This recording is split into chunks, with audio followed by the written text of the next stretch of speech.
Hello everyone, David here. We have reached a critical point in the industry. It's the democratization of video games. The market is so saturated with high quality and low quality titles that basically you don't need to pay for games anymore. And by the way, I'm not talking about piracy. I mean, of course things are free if you steal them, but the point I'm making is that you don't have to. Okay, a few examples. Let's take a look at some of the games I've been playing recently. Zenless Zone Zero. This is a gacha game for PC and mobile, and it's free to play, and without spending a penny, you can unlock a generous campaign. It's a frenetic hack-and-slash adventure with some quite impressive graphics, on mobile at least, and more side missions than you can shake a bamboo at.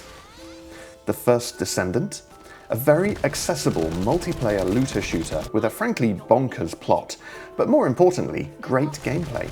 The guns feel satisfying and it's easy to get into a multiplayer dungeon with other players via matchmaking and see other players freely in the game world. Wuthering Waves. An open-world action RPG with impressive artwork, a plot written by an 80s nerd on 90s acid, some cool mechanics like a grappling hook, and enough UI to wallpaper the Sistine Chapel. Perhaps these aren't the greatest games I have ever played, nor will they be the most memorable, but the situation that's different now compared to, say, 10 years ago is that they are all quite good. They've all got some kind of hook, have an army of developers still making content for it as we speak, and can be played at length without costing you a penny. So, returning to the title of the video, do we even need to pay for games anymore? I mean, no. These are good games, they're enjoyable, and while you can make purchases inside them, you really don't need to. If you want to be a cheapskate gamer from 2024 onward, you can do that now. And I say this as a video game developer myself, more power to you. It's worth noting though that these games do make money, quite a lot actually. In fact, last month alone, Zenless Zone Zero made over $90 million worldwide. That's just from IAP sales on mobile, by the way, so you can add a bit more from people using the PC client. Let's compare that to the sales of an outstanding recent PC game, Baldur's Gate 3. They've sold 15 million copies, and well deserved. So at $60 per copy, that game has grossed something in the region of $900 million. But that's over 6 years of development time, so that's only about $12.5 million per month, quite a bit less than the most popular gacha games. So if you're a big publisher looking to invest in a new project, that's why these free-to-play games seem so attractive right now. They all use the free-to-play model but have some kind of in-app purchases, and this is where it can get a bit ethically sketchy. Generally, games like these like to abstract away their in-game currency, encouraging you to exchange real money for crystals or some other apparently valuable asset which they control. This obscures how much real money you end up spending when you use the in-game systems to try to attain new characters and items. It's clever. Some games mix this abstraction with their own random chance system, which of course they control completely, and it can lead to an escalation of commitment to acquiring the item you want. It's a fairly well-established pattern that games will give you the first few hits for free and then ramp up the costs so you end up paying a lot by the end. That's how they draw players in and can make serious sums of cash.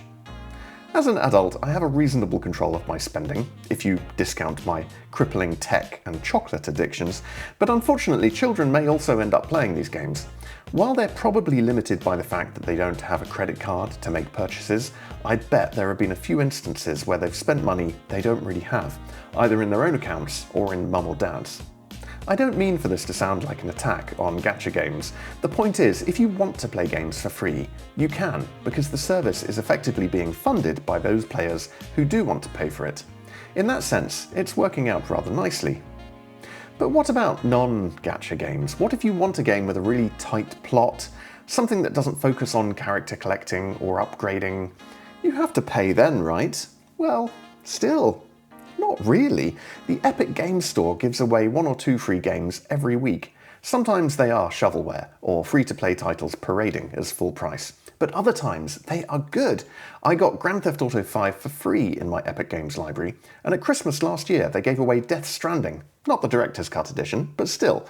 I have 290 games in my Epic Games library, and I paid for 2, 3 of them? It's insane. Most of these I will never even install, but it's kind of bonkers to think I have all this content ready to play and I can, presumably, keep forever, having never paid a penny. GTA 5 and Death Stranding were kind of the exceptions, but it feels like nowadays, video games have become like movies on TV. Like how a film used to be expensive at the cinema, cheaper to rent, or free on broadcast TV, games are now going through a similar life cycle. I paid full price for GTA 5 back in 2013, but if I'd somehow had the patience to wait 7 years, I could have got it for free on Epic. So yeah, you can put your money towards a decent PC and enjoy a lot of games now, but what if you really want to play one game in particular? That will still cost a lot, right? Well, maybe not. Steam sales have become the norm rather than the exception, so at this point, if you're willing to wait just 6 months, there's a good chance your favourite new game will be on sale. And sometimes these sales are insanely good. Let's take some of my favourite ever games as examples. The Witcher 3, an enormous, highly polished, lovingly crafted RPG, was just £2.49 when it was 90% off in the Steam summer sale this year. So if you are willing to spend just a little bit, this opens up your options to a vast array of amazing games. Some of my favourite games of all time, Mass Effect, Persona, Uncharted, can all be picked up for the price of a cup of coffee. There is one notable exception to all this: Nintendo. They obstinately refuse to let their past games become cheap. In fact, they would rather do the opposite, sell you their old games again, at full price. Okay, let's look at Zelda Breath of the Wild, one of my all-time favourite games. I love Tears of the Kingdom too, by the way. It's now 7 years old, but still £60 at the Nintendo eShop. Even second-hand, a boxed copy will set you back over £30. You might think it's somehow easy to play really old games, but if you want to fire up Ocarina of Time, which came out in 1998 on your Switch, you'll have to sign up for their online service, which is a paid subscription. I won't comment on whether it's worth it or not, but generally I hate subscriptions and I actively seek to cancel everything I'm not definitively using every month. So after saying all this, have I become a cheapskate and refused to spend money on games? No, I still buy games, but I'm very discerning about it now. I'll wait for the Steam sale if I can. Something like Shin Megami Tensei 5 looks great, but I'm not quite willing to pay £50 for it. I know a sale is coming and I've got my backlog of games to work through anyway. I do spend a bit on gacha games sometimes, but I read the fine print in any random chance systems to make sure I'm not getting completely screwed over. I actually think Hoyoverse deserves a bit of remuneration for the excellent Honkai Star Rail. Perhaps they don't need $90 million every single month, but there you go. As a games developer myself, I feel kind of weird making a video like this. Programming is my most valuable skill, and the output of that is actively being cheapened with this crazy saturation of video games in the market, and this race to the bottom with free-to-play. To some extent, this is balanced out by the massive boom of the games market in general. There's more money floating around. And of course, companies will always need experienced guys like me, because you need some cynical old gits around to keep everyone else realistic. One interesting development from the proliferation of free-to-play games is that it makes preservation of all these live service games really difficult.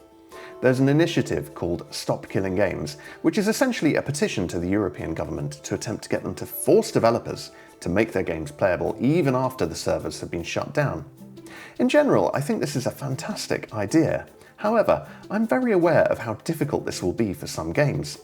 I worked at Zynga for 7 years, and I know that in some games there is a lot of server code that would have to be replicated in the client to make it run independently. It's really not a small task, and even if it was all done, it's another large task to fully test it and then fix all the bugs. So I wonder how realistic it is. Perhaps when it becomes law though, developers will be aware of this requirement and plan for it better. What do you think? Are the most recent trends towards free-to-play a good thing? Or is this the death knell for the games industry? Please leave your comments down below and I will read them. Okay, that's my video. I hope you found it entertaining in some way. If you did, then leave me a like and you can help me out by subscribing to my channel too. Okay, see you next time.